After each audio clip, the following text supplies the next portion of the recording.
بسم اللہ الرحمن الرحیم۔ اس وقت روایتوں کا جو باب زیر بحث ہے، اس میں دو ہی مضامین کی روایتیں ہیں۔ ایک وہ کہ جن میں اللہ کے علم کو بیان کیا گیا ہے، یعنی یہ بتایا گیا ہے کہ دنیا میں اگرچہ ہمیں اختیار دیا گیا ہے، ارادہ دیا گیا ہے، اور اس ارادہ و اختیاری کی وجہ سے اللہ کے سامنے ہم جواب دہ ہیں، لیکن ہم جو کچھ بھی اس دنیا میں لے کر آئے ہیں یا جو یہاں اپنے ارادہ و اختیار سے پیدا کرتے ہیں، خواہ وہ خیر ہے یا شر ہے، تو ایسا نہیں کہ وہ اللہ تعالیٰ کے علم میں ہمارے عمل کے بعد آتا ہے۔ وہ ابتدا سے اس کے علم میں ہے، وہ جانتا ہے اس کو، وہ اس کائنات کا خالق ہے اور وہی جانتا ہے، اور اس نے جو خودکار نظام بنا دیا ہے جس کے تحت بچے پیدا ہو رہے ہیں، بڑے ہو رہے ہیں، ان کے باطن میں جو صلاحیتیں دی گئی ہیں ان کا ظہور ہو رہا ہے، یہ سب اگرچہ خودکار نظام کے تحت ہو رہا ہے۔ اس نظام کو ہم سمجھ سکتے ہیں، اس کا مطالعہ کر سکتے ہیں، اور اس نظام کے مطالعے ہی کا نام سائنس ہے۔ یہ سارا علم اسی پر مبنی ہے کہ وہ کیا قوانین ہیں جن کے تحت دنیا کا یہ نظم چل رہا ہے۔ لیکن جس طرح یہ چیز جاننی بڑی ضروری ہے کہ ہمارا پروردگار اس کا ابتدا سے علم رکھتا ہے، اسی طرح عملی طور پر یہ سمجھنا ضروری ہے کہ اس پر اللہ کے اس خودکار نظام پر ہر جگہ اللہ کے فرشتے مقرر ہیں اور وہ اس کی نگرانی کر رہے ہیں۔ یعنی ایسا نہیں ہے جس طرح کہ بعض فلسفیوں نے یہ تصور پیش کیا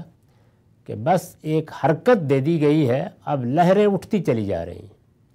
بے شک ایک خودکار نظام ہی بنایا گیا ہے، وہ علت و معلول کے قانون کے مطابق کام کرتا ہے۔ اس نظام کا مطالعہ کر کے ہم اعتماد کے ساتھ فیصلے کرتے ہیں،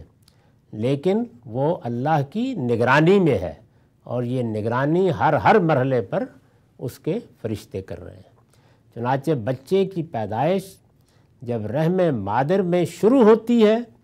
تو اسی وقت فرشتوں کو یہ بتا دیا جاتا ہے کہ اب تم نے ہر مرحلے پر نگرانی بھی کرنی ہے، اور جو چیزیں اللہ نے اس کے لیے طے کر دی ہیں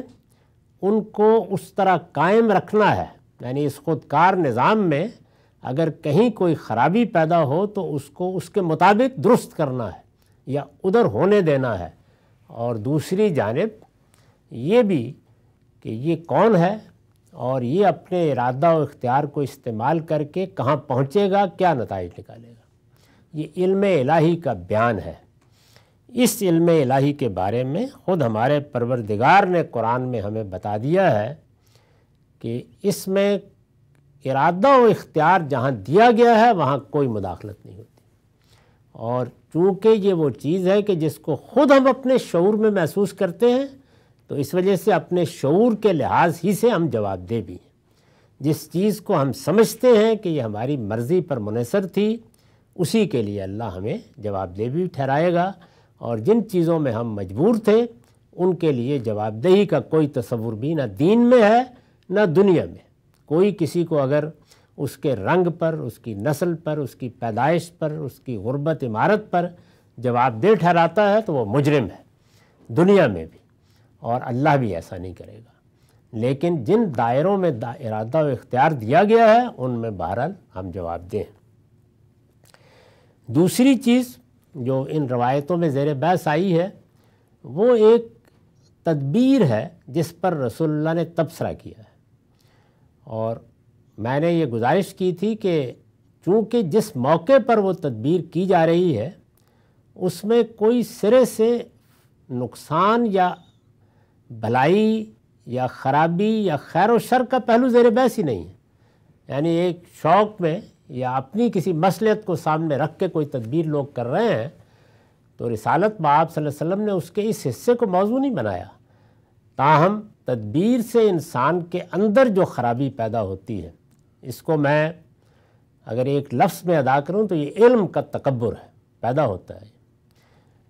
اللہ تعالیٰ بندوں کو بھی اس سے بچائے رکھے، اور قوموں کو بھی، اور عالمی سطح پر انسانیت کو بھی۔ اسی کو بعض موقعوں کے اوپر پھر قدرت اپنے نظام کے تحت جھنجھوڑتی ہے اور یہ کہتی ہے کہ اپنی جگہ پہچانو ایاز قدر خود بشناس۔ اسی پہلو کو حضور نے بتایا ہے۔ اس سے میں یہ سمجھانا چاہتا ہوں کہ جب ہمارے سامنے روایات آتی ہیں تو یہ قرآن نہیں ہوتا۔ قرآن اپنے سیاق سباق میں آتا ہے، اس میں الفاظ اللہ تعالیٰ کے ہوتے ہیں، وہ اللہ کی لکھوائی ہوئی کتاب ہے، اس وجہ سے وہاں فیصلہ ہو جاتا ہے۔ یہاں بہت سے مقدرات سامنے رکھ کر بات کو سمجھنا چاہیے، اور یہ کوئی علمی رویہ نہیں ہے کہ جیسے ہی بات ذرا کھٹکی اور ہم نے اٹھا کے اس کو دیوار پر دے مارا، بلکہ آخری درجے میں سمجھنے کی کوشش کرنی چاہیے، اور یہ خیال کر کے سمجھنا چاہیے کہ یہ جو کچھ بھی کسی شخص نے بیان کیا ہے اس کی کوئی ذمہ داری لفظی اعتبار سے اللہ کے پیغمبر پر نہیں آتی، لوگوں کا بیان ہے۔ ہم کوشش کر رہے ہیں کہ اس ماحول میں جا کر یہ دیکھیں کہ اگر یہ بات اللہ کے پیغمبر نے کہی تھی تو کیا کہی تھی، اور کیا اس کا کوئی محل ہے، تو ممکن حد تک اس سے وہ فیضان حاصل کرنا چاہیے جس کی طرف میں توجہ دلا رہا ہوں۔ باقی رد کرنا تو بہت آسان کام ہے، اٹھا کے جب چاہے پھینک دیں۔ تو اب ہم یہ روایتیں 2 رہ گئی ہیں، یہ پڑھ رہے ہیں۔ عن ابی سعید الخدری قال ذکر العزل عند النبی صلی اللہ علیہ وسلم فقال وما ذاکم قالوا الرجل تکون له المرأة ترضع فیصیب منها ویکرہ ان تحمل منه والرجل تکون له الامة فیصیب منها ویکرہ ان تحمل منه قال فلا علیکم اللہ تفعلوا ذاکم فانما هو القدر۔ ابو سعید خدری رضی اللہ عنہ سے روایت ہے کہ رسول اللہ صلی اللہ علیہ وسلم کے سامنے عزل کا ذکر ہوا۔ میں عرض کر چکا ہوں کہ یہ گویا بچے کی پیدائش کو روکنے کا ایک پرانا طریقہ تھا، اب بھی ہے۔ تو آپ نے فرمایا تم یہ کیوں کرتے ہو؟ صحابہ نے عرض کیا آدمی کے پاس ایسی عورت بھی ہوتی ہے جو دودھ پلاتی ہے، وہ اس سے صحبت کر لیتا ہے تو ڈرتا ہے کہ اسے حمل نہ ٹھہر جائے، یعنی بعض اوقات یہ ضرورت ہوتی ہے۔ اسی طرح کسی کے پاس کوئی لونڈی ہو اور وہ اس سے صحبت کر لے تو وہ بھی نہیں چاہتا کہ اسے حمل ٹھہرے، یعنی انہوں نے اپنی ضرورتیں بیان کی، اور یہ ضرورتیں ظاہر ہے اس طرح کی نہیں ہیں کہ کوئی ہنگامہ ہونے والا ہے اور کوئی گھر خراب ہونے والا ہے اور کوئی لوگوں کے لیے بچوں کی تربیت کے مسائل پیدا ہونے والے ہیں، کوئی چیز بھی نہیں ہے، اس لیے کہ یہ تو وہ زمانہ ہے کہ جس میں زیادہ بچے ہوں، زیادہ اولاد ہو، بلکہ زیادہ لڑکے ہوں، یہ قبائلی زندگی کی ضرورت ہے۔ تو یہ مسئلہ وہاں ہے ہی نہیں جس زاویے میں ہم اس کو پڑھتے اور دیکھتے ہیں، تو اس میں لوگوں نے یہ بات بیان کی۔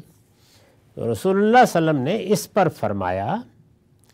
کہ کرو نہ کرو، یہ جو جملہ ہے نا تم نہ کرو، یہ اصل میں ایک مقدر کو ساتھ لیے ہوا ہے، کرو نہ کرو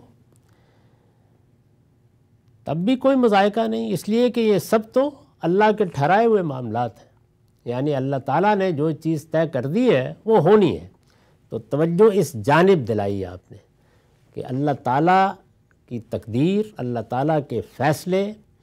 وہ تمہاری ہر تدبیر پر حاوی ہیں، اس کو کبھی ذہن سے نکلنے نہ دینا، یہ ہمیشہ ملحوظ رہے۔ اگر یہ موقع اس طرح کا ہوتا کہ کوئی آدمی یہ کہتا کہ کیا میں یہ دوا کھا لوں بیماری کے لیے،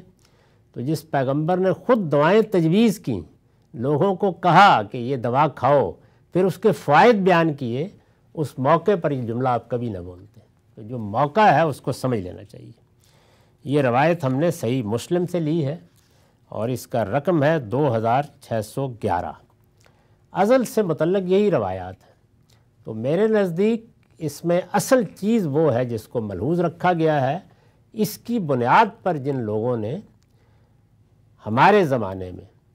بچوں کی پیدائش روکنے پر استدلال کیا ہے کہ یہ جائز نہیں ہے، ان کا استدلال بالکل غلط ہے۔ اللہ تعالیٰ نے قرآن مجید میں بڑی وضاحت کے ساتھ یہ بتا دیا ہے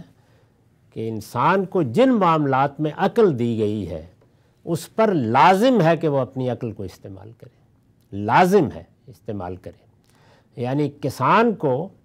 اس آیت کو پڑھ کر یہ تعلیم نہیں دی جائے گی کہ انتم تزرعون وام نحن الزارعون، تم کہاں کھیتی کرتے ہو، وہ تو میں کرتا ہوں، اللہ تعالیٰ کہتے ہیں۔ تو یہ آیت پڑھ کے کوئی آدمی یہ کہے کہ کسان میاں تمہیں کیا زمین کی پڑی ہے اور کہاں اس کی تم نلائی کر رہے ہو اور کہاں اس میں پانی ڈال رہے ہو اور کہاں دیکھ رہے ہو کہ فصل کیا کاشت ہوگی اور کہاں یہ کہ وہ فصل کہاں جائے گی اور بکے گی یا نہیں بکے گی، تمہیں یہ مصیبت کیا پڑی ہے، اللہ نے جو کرنا ہوگا کر دے گا۔ تو یہ اگر اس آیت سے کوئی مطلب نکالتا ہے تو بڑی بدذوقی کا ثبوت دیتا ہے، نہ وہاں یہ مطلب ہے نہ یہاں یہ مطلب ہے۔ تدابیر اور عقلی فیصلے لازم ہیں، واجبات میں سے ہیں، وہ ہر انسان کو کرنے ہیں، البتہ اپنی ہر تدبیر، اپنے ہر علم اور اپنے ہر فیصلے کے بارے میں اس یقین پر کھڑے ہونا ہے کہ میری یہ تدبیر اللہ کا حکم ہے، میں نے اس کو کر دیا، اس کا نتیجہ کیا ہے وہ اس پروردگار کے ہاتھ میں۔ یہ تعلیم ہے جو یہاں پیغمبر نے دی ہے۔